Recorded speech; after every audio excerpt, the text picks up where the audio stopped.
Alors, bienvenue à chacun et à chacune aujourd'hui. C'est doublement un jour de fête. C'est la fête de Pentecôte, bien sûr, mais c'est aussi la joie... Ah oui, c'est ce que je demandais, si c'était bon, voilà. Mais c'est aussi la joie de pouvoir enfin se réunir et célébrer tous ensemble. Et même au-delà, puisque le culte sera accessible sur le site de la paroisse et sur le site Facebook de la paroisse. Donc c'est un peu comme une renaissance de la vie communautaire aujourd'hui, et c'est le sens même de la fête de Pentecôte. Pentecôte, c'est le souffle de vie, le souffle de Dieu donné aux humains pour transmettre la vie, relever, encourager, envoyer, témoigner. Esprit de vérité, de joie et de paix. Alors aujourd'hui, oui, c'est avec beaucoup de joie que je vous accueille au nom de toute l'équipe qui a préparé ce culte, sous la baguette énergique et exigeante de François Pacaud pour l'équipe technique. Quelques infos pratiques. Donc vous l'aurez constaté, les mesures Covid sont toujours là, ce qui veut dire qu'en principe, pas d'accolade, de bisous et autres, mais pas de chant non plus. Mais nous avons des chanteurs. Donc pas de souci, il y aura du chant, il y aura de la musique, il y aura aussi des témoignages de paroissiens, puisque traditionnellement chez vous, le jour de Pentecôte est aussi le jour de la fête de l'Alliance.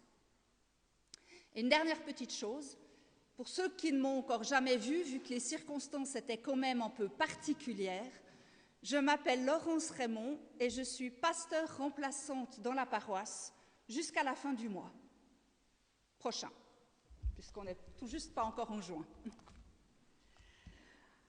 Alors, pour débuter cette célébration, pour accueillir Dieu en nous et au milieu de nous, je vous invite à vous lever.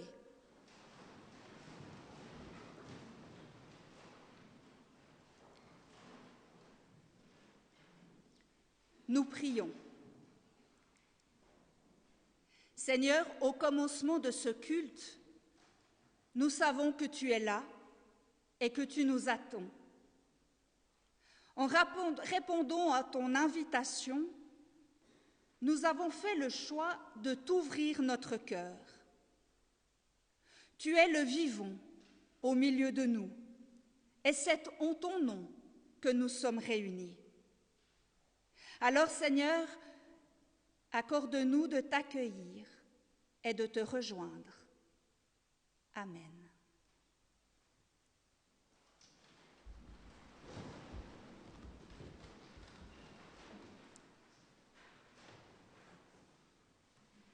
Viens, Saint-Esprit, allume le feu de ton amour. Vous voyez, c'est un chant d'invocation, c'est un chant de Thésée qui va maintenant nous accompagner.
C'est maintenant votre présidente du conseil de paroisse, Madame Myriam Turcher, qui va nous présenter un tableau qui lui tient très à cœur.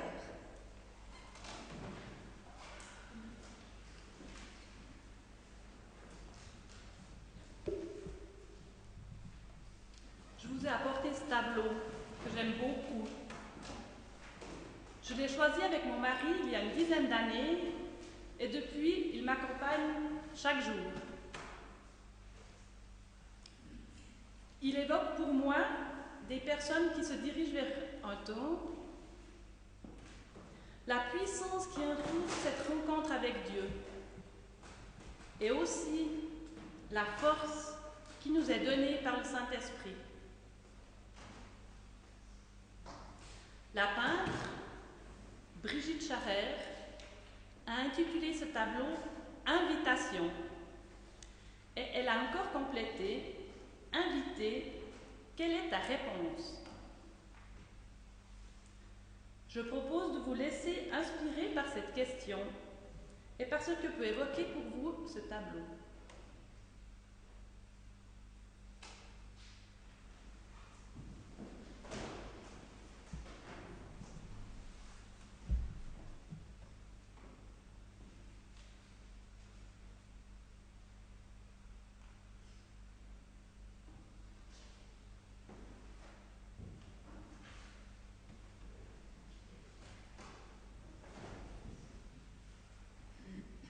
Une des réponses traditionnelles tout au long de la Bible et de l'histoire de l'Église, c'est d'adresser d'abord et avant tout à Dieu notre louange.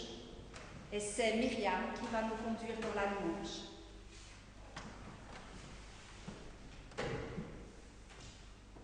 Louons le Seigneur. Ma joie est grande, Seigneur, que grâce à ton esprit, tu me permets d'être un reflet de ta présence. Quand tu donnes à mon cœur la force de ton pardon. Quand tu donnes à mon visage le sourire de ta paix. Quand tu donnes à ma voix l'audace de crier ton nom.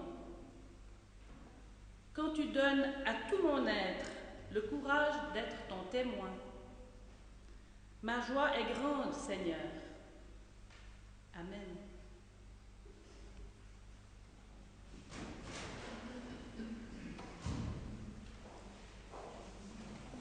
Dans le texte qui va être lu tout à l'heure, dans l'évangile de Jean, vous entendrez par 2 fois « La paix soit avec vous ».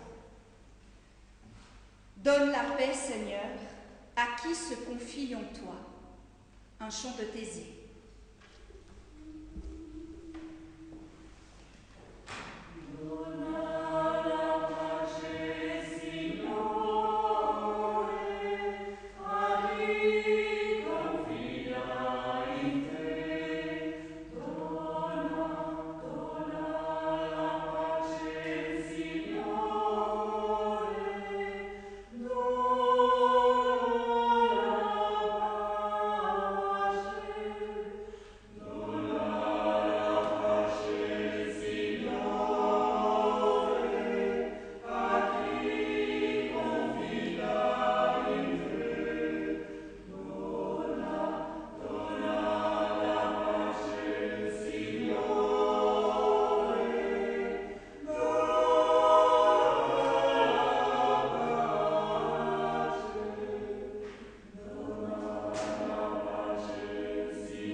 Prions.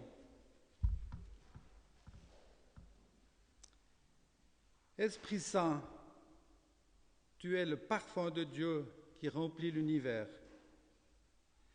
Viens remplir nos cœurs des arômes légers du respect et de la joie, de l'accueil et de la fraternité. Viens remplir nos esprits des senteurs de la curiosité, de la découverte et de la rencontre. Viens remplir nos vies de la bonne nouvelle de ta parole. Amen.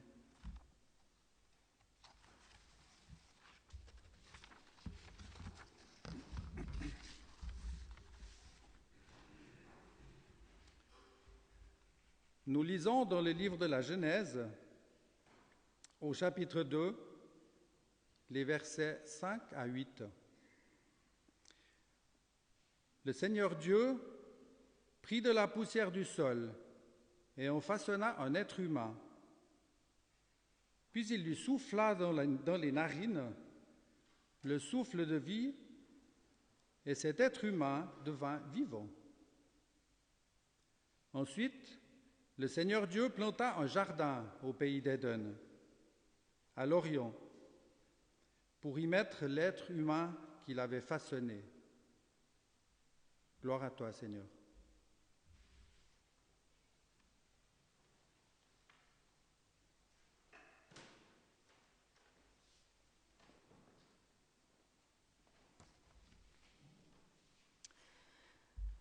Nous lisons dans Jean 20, versets 19 à 23. Le soir de ce même dimanche, les disciples étaient réunis dans une maison. Ils en avaient fermé les portes à clé, car ils craignaient les autorités juives. Jésus vint, et debout au milieu d'eux, il leur dit : « La paix soit avec vous. » Après ces mots, il leur montra ses mains et son côté. Les disciples furent remplis de joie en voyant le Seigneur. Jésus répéta : « La paix soit avec vous.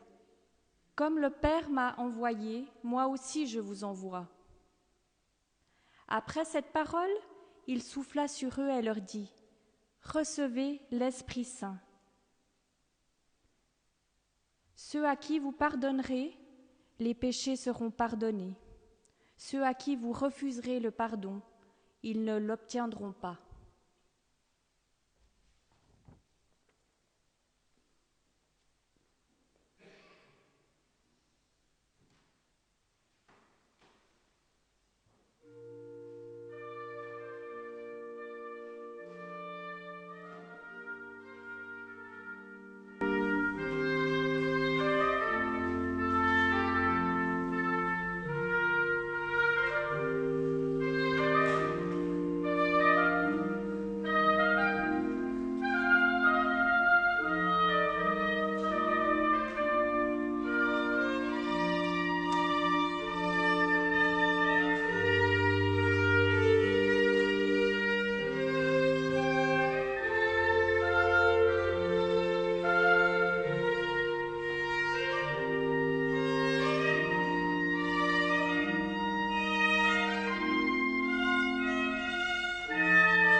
a toujours de l'espoir pour un arbre.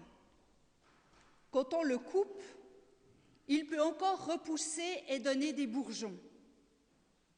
Même s'il a de vieilles racines dans la terre, et si sa souche semble morte dans le sol, il peut renaître avec un peu d'eau.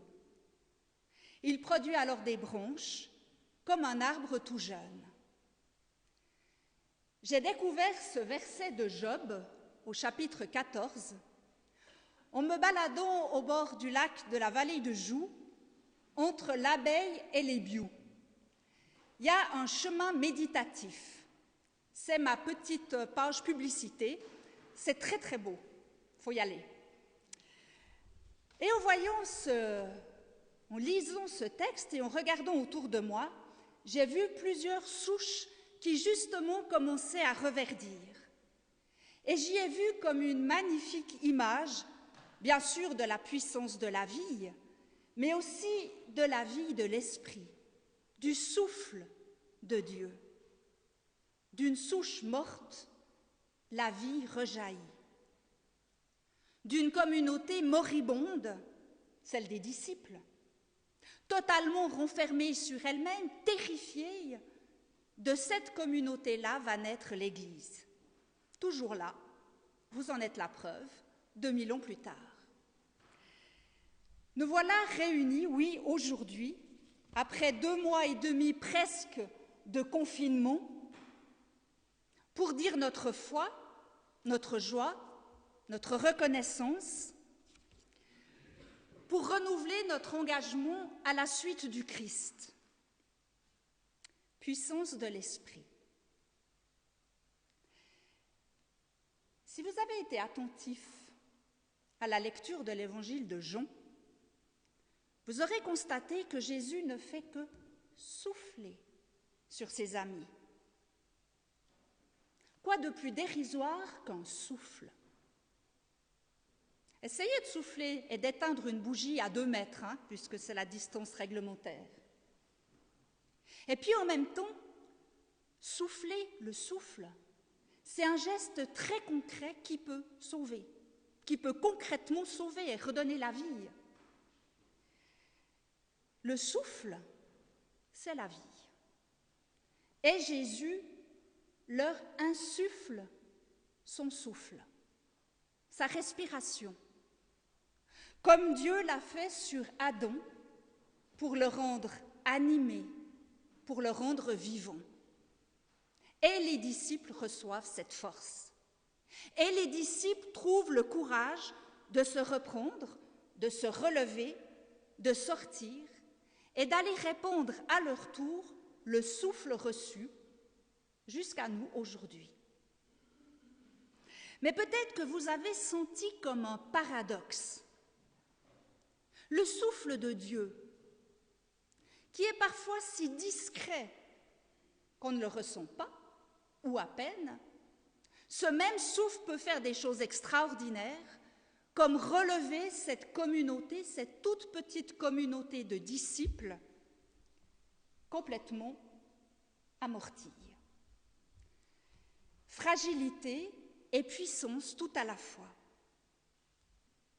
Il y a une autre chose qui est étonnante de l'évangile de Jean, mais en entendant la lecture, je me suis rendu compte que je ne vous ai pas permis de le percevoir, c'est que ça se passe le jour de Pâques. Comme si Dieu, simultanément, ressuscitait Jésus et engendrait l'Église. C'est le jour même de sa résurrection que Jésus réalise sa promesse et qu'il souffle sur ses amis ce carburant essentiel de la vie de foi.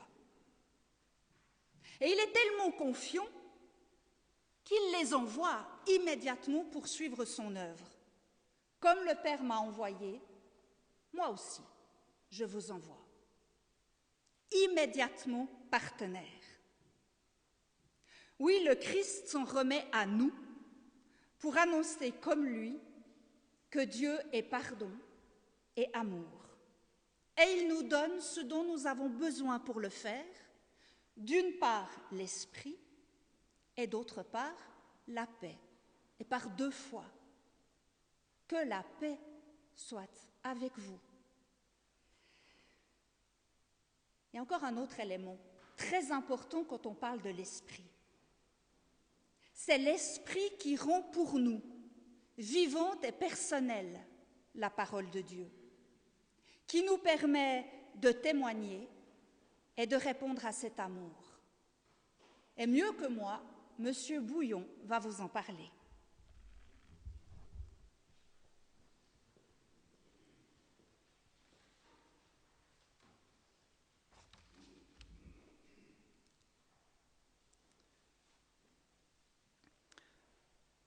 Pendant une période de ma vie, je lisais la Bible de temps à autre, mais sans qu'elle m'apporte beaucoup.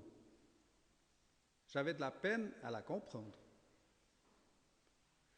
En côtoyant d'autres personnes, je réalisais qu'elle avait un impact différent sur eux. J'ai eu besoin d'en savoir plus et j'ai décidé de la lire régulièrement. Après sa résurrection et avant qu'il monte auprès de son Père, Jésus déclare à ses disciples, dans l'Évangile de Jean, chapitre 16, verset 7, en français courant, « Cependant, je vous dis la vérité, il vaut mieux pour vous que je parte, car si je ne pars pas, celui qui doit vous aider, le Saint-Esprit, ne viendra pas à vous, mais si je pars, je vous l'enverrai. » Fort de cette promesse, dans ma prière, j'ai demandé à Dieu que son Saint-Esprit m'aide à comprendre sa parole,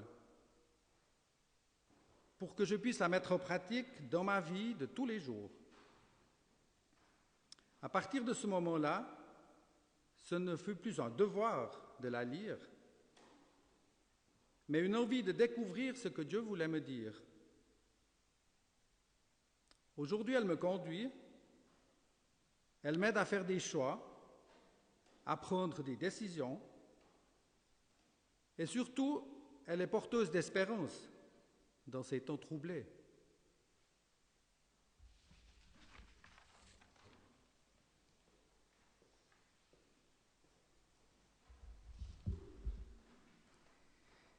Le don de l'Esprit à Pentecôte, vous l'avez entendu, c'est véritablement l'alliance offerte à toute l'humanité, en tout lieu et en tout temps. Et comme l'a souligné M. Bouillon, l'Esprit nous accompagne dans notre vie de foi quotidiennement. Il est comme une boussole intérieure qui nous permet de garder le cap. Ou si je m'adresse aux musiciens, il est comme un diapason qui nous permet d'accorder notre cœur à l'amour du Christ. Et oui, c'est toute notre vie, nos relations, nos habitudes qui sont portées, empreintes par l'Esprit et ses fruits. Alors Paul en énumère toute une liste, j'en ai gardé quelques-uns: la joie, la paix, la patience, la bienveillance, et le plus précieux de tous, l'amour. C'est l'amour qui donne sens à notre vie. Aimer comme Dieu aime.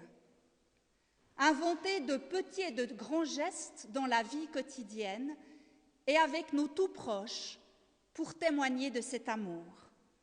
Et c'est Julie de Montavon, qui fait partie du conseil de paroisse, qui va vous raconter une expérience qu'elle a vécue.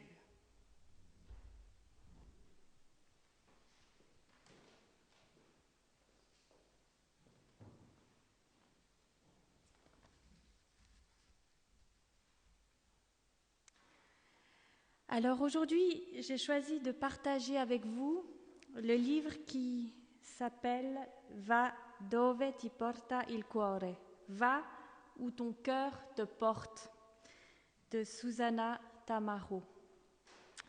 Un livre que j'ai lu à 4 yeux, en italien, avec ma fille de 14 ans, pendant le confinement. Un livre qui a fait résonner la langue italienne et nous a fait voyager à travers l'Italie, un pays de cœur, durant cette longue pause à la maison. Il s'agit d'un roman sous forme de lettres, écrite par une grand-maman à sa petite-fille, maintenant jeune adulte, avec qui elle n'a plus de contact et qui vit aux États-Unis. Elle lui lègue ces lettres qui retracent sa vie et font la lumière sur des non-dits, des vérités cachées. Tout au long de ce cheminement intérieur, cette grand-maman mène une réflexion sur ce qui fonde les vrais choix, ceux qui rendent vivants et ceux qui fondent et qui ouvrent sur la vérité profonde d'une vie. Elle souhaite laisser à sa petite-fille un enseignement qui est exprimé dans le titre. Se laisser guider par son cœur sans avoir peur de la route sur laquelle il nous mènera. La raison est seulement une petite partie de la réalité, souvent confuse, car remplie de paroles. Le cœur y est décrit comme le moteur de nos choix, comme le centre de l'esprit. Le cœur de l'homme comme la terre, moitié illuminée par le soleil, moitié ombre. Vivre, c'est lutter pour qu'il y ait plus de lumière que d'ombre. Des choix qui ne doivent pas être le fruit du hasard, mais qui naissent du silence, de l'écoute, de la confiance, d'une attente qui prend source dans nos cœurs. Quand plusieurs routes s'offriront à toi et que tu ne sauras pas laquelle choisir, n'en prends pas une au hasard, mais assieds-toi et attends. Respire profondément, avec confiance. Comme le jour où tu es venu au monde, sans te laisser distraire par rien. Attends, encore et encore. Ne bouge pas, fais silence et écoute ton cœur. Puis, quand il te parlera, lève-toi et va où il te porte.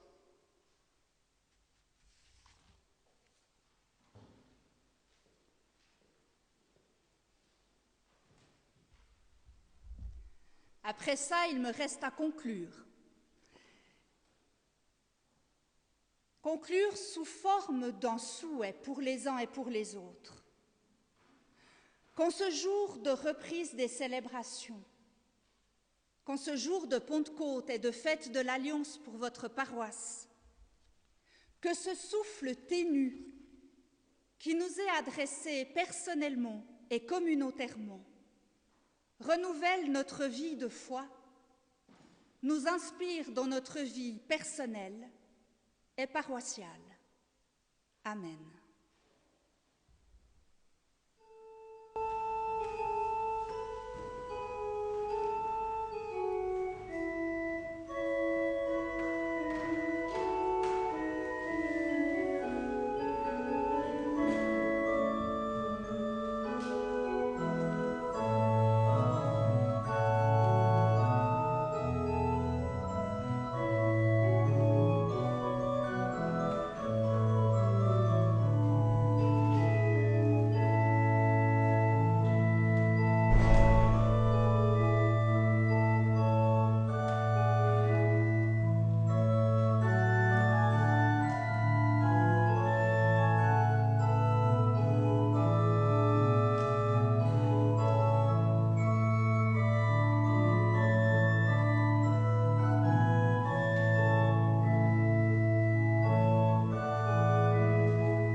Loisier, qui vous fait l'honneur de partager quelque chose d'assez personnel.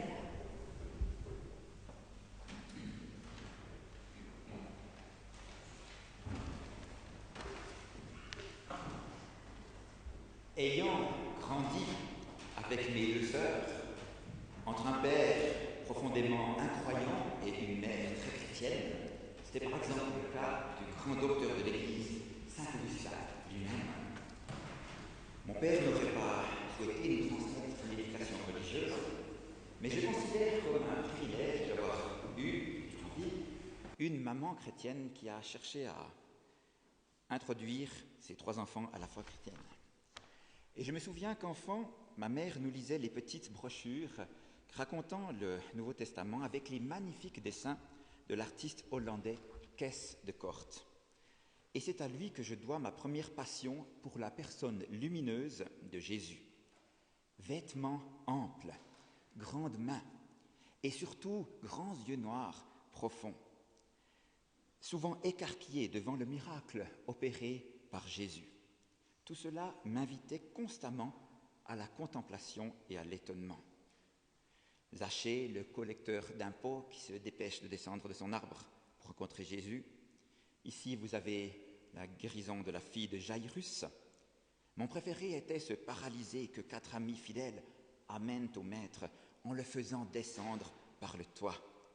Quelle chance il a, cet homme, d'avoir 4 amis qui l'aiment assez pour la porter vers le maître et consacrer quelques heures, une demi-journée, une journée, qui sait, pour cela.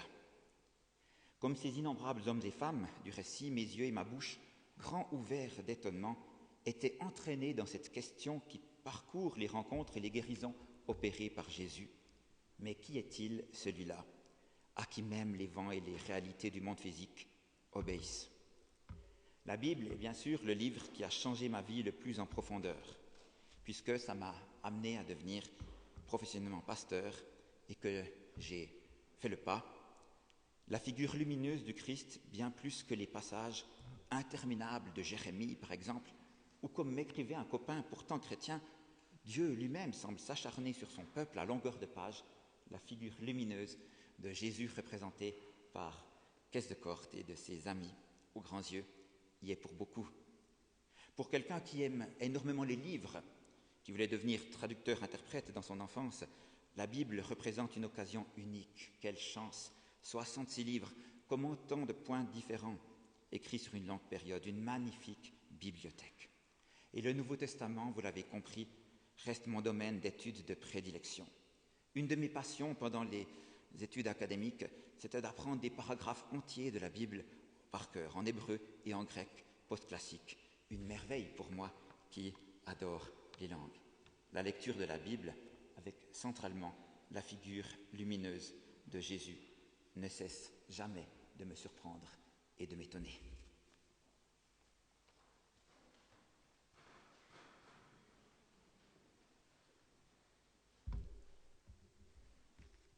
Nous allons maintenant entendre un cantique qui se trouve dans l'Alléluia, intitulé « Souffle du Dieu vivant », l'Esprit créateur, interprété par Madame Berthoud, accompagnée par votre organiste Teresa. Esprit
ses bienfaits.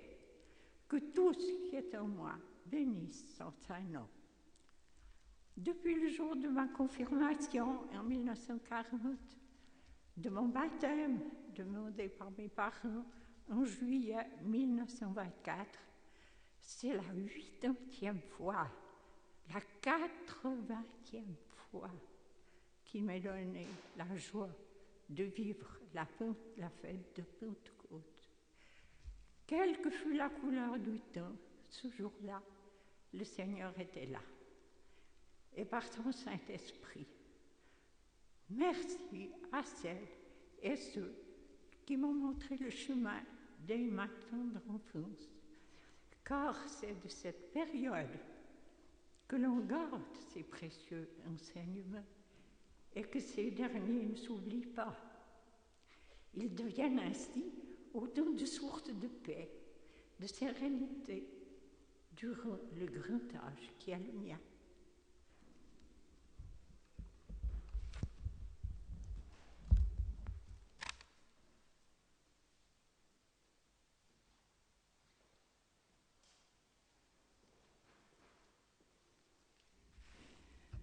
Après une si belle confession de foi, je vous invite à nous aussi confesser notre foi. Elle est au dos des feuillets et je vous invite à vous lever.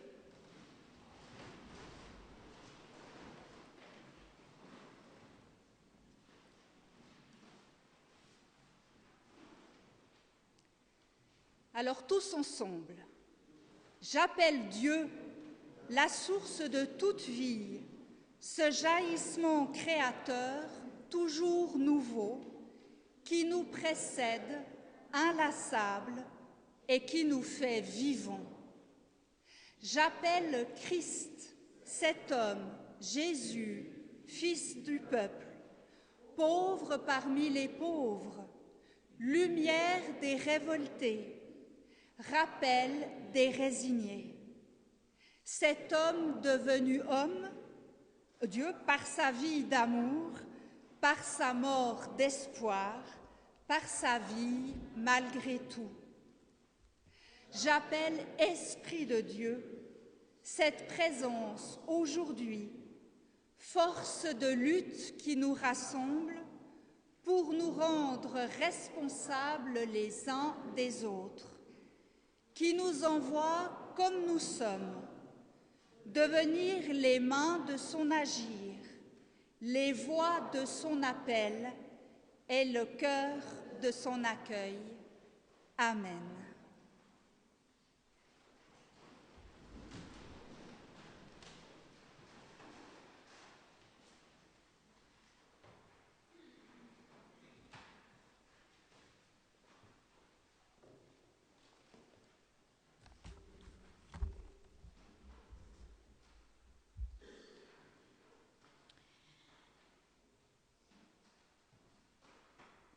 Comme dans les contes, genre littéraire que j'apprécie particulièrement, j'aime retrouver dans les différents récits de la Bible des enseignements et des vérités universelles et atemporelles.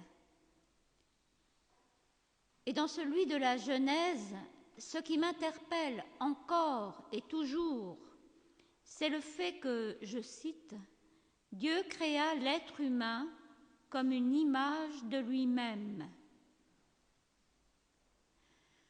Cela nous rappelle que nous sommes toutes et tous, sans exception, enfants de Dieu, créés par Dieu et non par nous-mêmes, que notre véritable nature est divine au-delà de la matière et du temps, et qu'il nous appartient de l'accepter pour la révéler. Amen.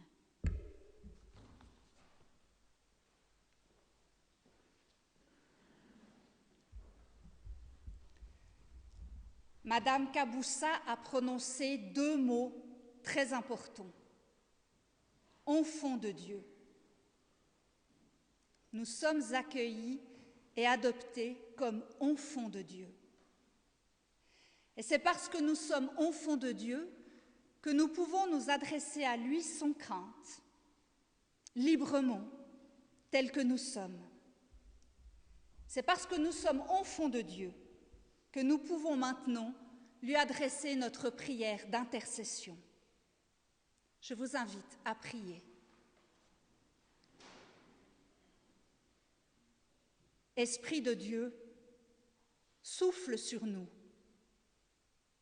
Quand nous ne bougeons plus comme un bateau sans vent, regonfle nos voiles. Quand nous nous éteignons comme un feu fatigué, ravive nos flammes. Quand nous nous fermons comme un oiseau blessé, relève nos ailes. Quand nous nous essoufflons comme au bout d'une course, relance notre élan. Oui, Esprit de Dieu, souffle sur nous, et alors nous pourrons renouveler notre engagement et notre oui à ta suite. Et c'est toujours parce que nous sommes enfants du même Père que tous ensemble nous pouvons dire « Notre Père qui es aux cieux, que ton nom soit sanctifié, que ton règne vienne, que ta volonté soit faite sur la terre comme au ciel. Donne-nous aujourd'hui notre pain de ce jour. Pardonne-nous nos offenses, comme nous pardonnons aussi à ceux qui nous ont offensés. Ne nous laisse pas entrer en tentation, mais délivre-nous du mal, car c'est à toi qu'appartiennent le règne, la puissance et la gloire pour les siècles des siècles. Amen.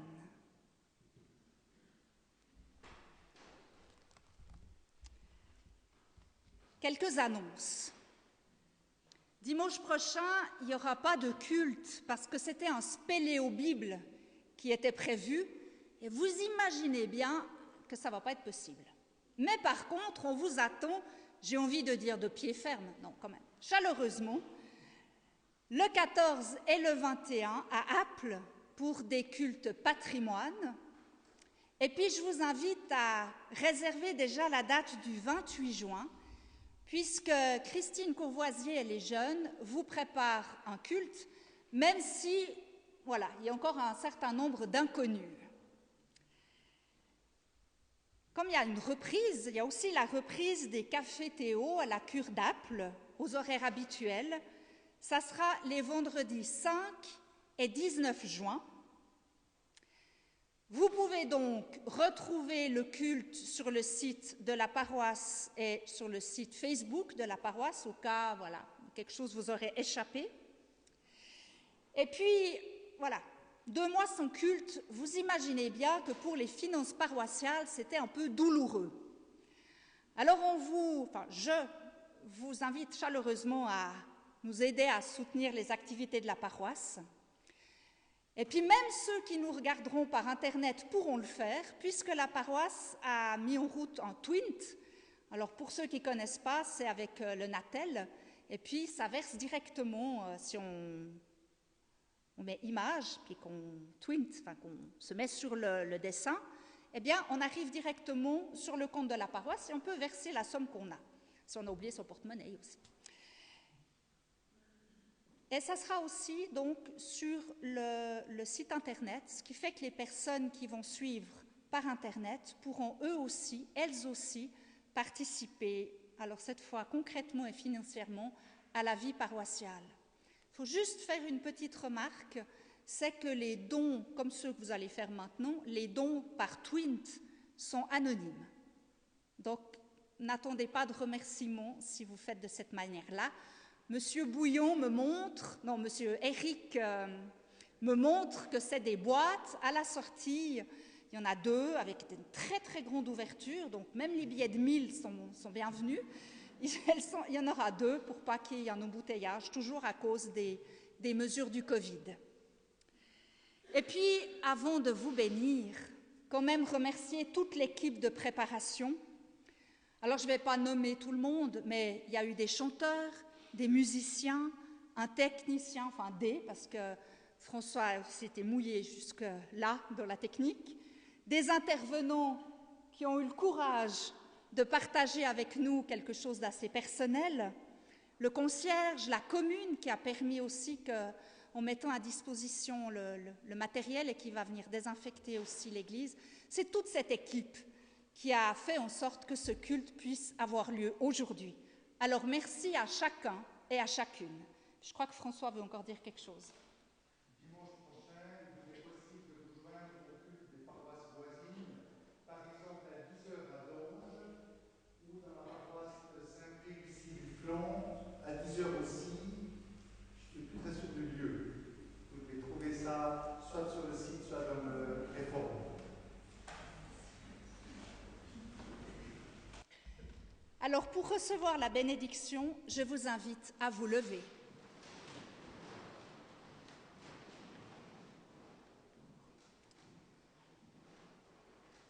Que Dieu le Père nous bénisse. Il nous désire comme partenaires de sa création. Que la parole du Fils nous inspire. Elle aiguise notre regard et notre émerveillement.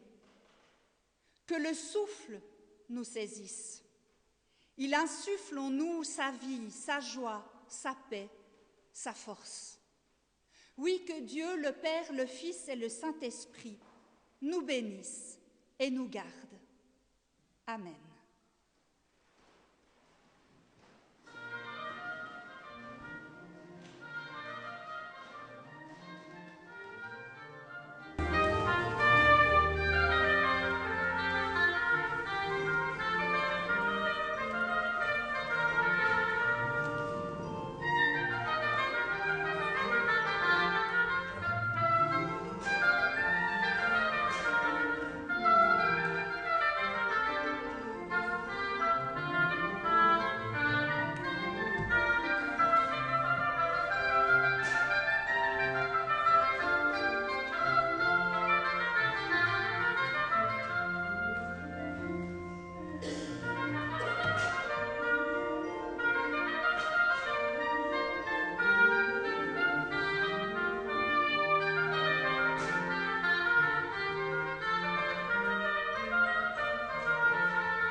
Vous avez de la chance d'avoir un pasteur musicien. Bravo.